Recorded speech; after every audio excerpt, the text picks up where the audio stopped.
আসসালামু আলাইকুম রহমতুল্লাহ। ওয়ালাইকুম আসসালাম, কেমন আছেন হুজুর? জি ভালো আছি, আপনি ভালো আছেন ভাইজান? আলহামদুলিল্লাহ।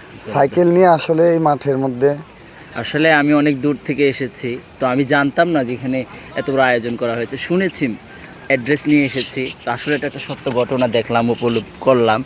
আর খুবই ভালো লাগতেছে যে আমাদের সামনে ইজতেমাটা সৌন্দর্য হবে এবং কমিটি এবং সব কিছু আলোচনা শুনলাম।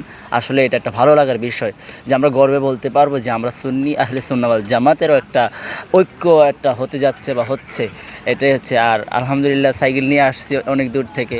সেটা হচ্ছে, কোথায় থেকে আসছেন আপনি? আমি আসছি হচ্ছে শাহজাহানপুর, খিলগাঁও থেকে প্রায় 20 কিলোমিটার ভিতরে আসছি। মাশাআল্লাহ, আসলে এখানে লক্ষ লক্ষ মানুষ এখানে ইজতেমার মধ্যে সবাই আগমন করবে।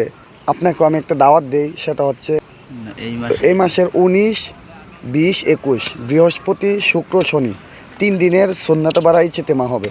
আপনাকে দাওয়াত। আপনি এত দূর থেকে সাইকেল নিয়ে আসছেন, আপনাকে অসংখ্য মোবারকবাদ। জি মাশাআল্লাহ, ভালো থাকবেন হুজুর। আসসালামু আলাইকুম রহমতুল্লাহ।